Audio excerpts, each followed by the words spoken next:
नमस्कार, मी विनय. आपण पाहतात मराठी वार्ता. मराठी वार्तेच्या सहाय्याने आपण नेहमी तुमच्यासमोर नवनवीन विषय घेऊन येण्याचा प्रयत्न करतो. तत्पूर्वी जर आपण चॅनलवर नवीन असाल तर चॅनलला नक्की सबस्क्राईब करा.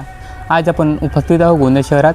सध्या महाराष्ट्रात स्थानिक स्वराज्य संस्थांचं निवडणुका जाहीर करण्यात आल्या आहेत. 2 डिसेंबरला त्या निवडणुका तर 3 डिसेंबरला त्यांचा निकाल जाहीर होणार आहे. या निकालामुळे गोंदिया शहरात सुद्धा राजकारणाचे अतिशय तापमान वाढलेलं आहे. आज आमच्यासोबत भारतीय काँग्रेस पक्षाचे अधिकृत उमेदवार सचिनजी शेंडे उपस्थित आहेत. नमस्कार, स्वागत आहे तुमच्या चॅनलवर. सर, आपण राजकारणात येण्याचे काय निर्णय घेतले? मी कधीही राजकारणामध्ये येण्याचा निर्णय घेतलेला नाही. मी राजकारणामधलाही आहे. माझे आजोबा स्वर्गीय नारायणरावजी शेंडे हे गोंदियात नगरसेवक होते. माझे वडील 4 टर्म नगरसेवक राहिले, गोंदियाचे नगराध्यक्ष राहिले. माझे काका स्वर्गीय बबनभाऊ शेंडे हे पण नगरसेवक होते आणि सभापती पण होते. आणि मी 2017मध्ये अपक्ष नगरसेवक म्हणून निवडून आलो. त्यामध्ये आज राजकारणामध्ये येण्याचं काही कारण नाही. आम्ही राजकारण, सामाजिक कारण यामध्ये आधीपासून. पर सर, सध्या गोंदियाची स्थिती म्हणजे पाहून तुम्हाला काय वाटते? काय बदल व्हायला हवेत गोंदियामध्ये? आहेच का तर बदल म्हणजे नाही झाल्यासारखं. म्हणजे झाल्यासारखं काहीच नाही. बदल करण्यासाठीच तर आम्ही समोर येऊन राहिलो. कोणकोणते बदल कराल तुम्ही आपल्या 5 वर्षामध्ये?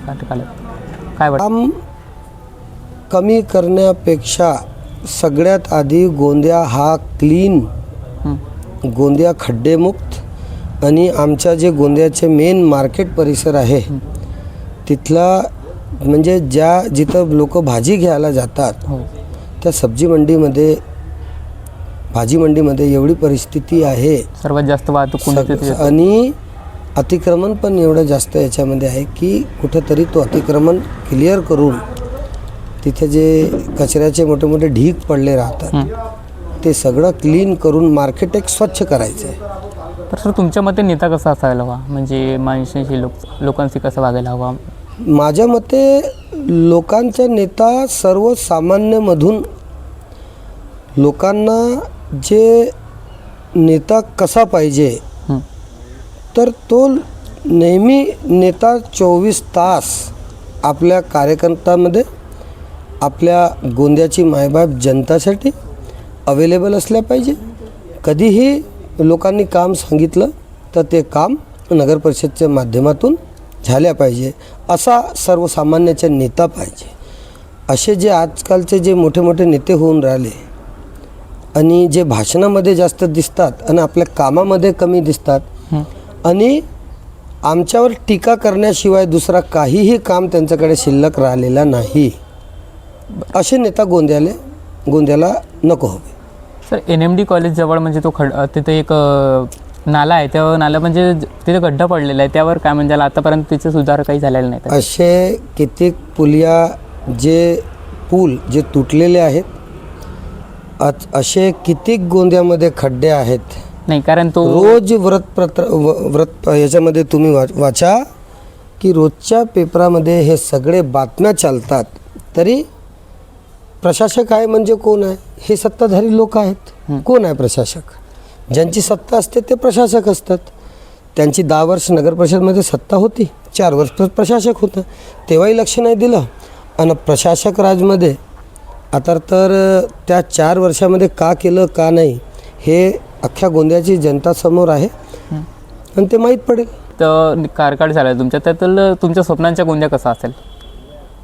बघा, स्वप्नाचा गोंदिया म्हणजे आता तुम्ही ज्या रस्त्यावरून आल्या म्हणजे माझ्याकडे आल्या ना, अशा रस्त्यावर येण्यासाठी जे मार्ग आहे किंवा जे दोन्ही रस्त्याचे जे भाग आहेत, एवढी डस्ट जिथं तिथं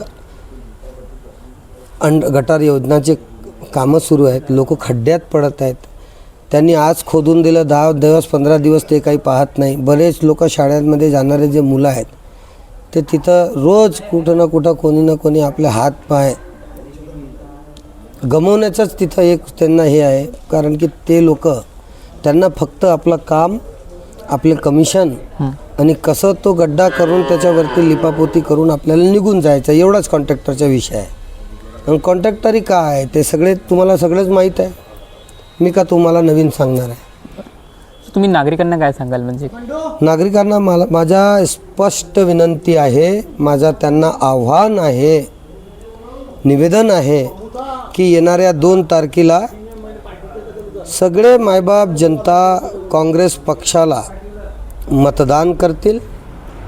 सामान्यांचे गोरगरिबांचे नेते आदरणीय नानाभाऊ पटोले, गोंदियामध्ये ज्यांनी आपल्या कामाने आपला ठसा उमटवलेला आहे, ज्यांच्या कामात गोंदिया दिसते, असे आमचे नेते आदरणीय गोपालदासजी अग्रवाल या स्वप्नाचा गोंदिया तयार त्यांचे विचार घेऊन त्यांनी जे संकल्पना घेतली आहे आणि आमच्या तुम्ही 17 सूत्री जे मॅनिफेस्टो आहे हो, ते बघा, त्याच्यामध्ये आम्ही का दिलेलं आहे. तर आम्हाला पूर्ण गोंदिया खड्डेमुक्त स्वच्छ करायचं आहे, ग्रीन करायचं आहे पूर्ण गोंदिया, हा आमचा संकल्प आहे आणि हे आम्ही करणार आहोत. तुम्ही त्या 17 सूत्रीमध्ये लिहिलेले आहे की म्हणजे नगर परिषदेची इमारत ही नवीन बनवणार. नगर परिषद ती इमारत तर आम्हाला करायचीच आहे.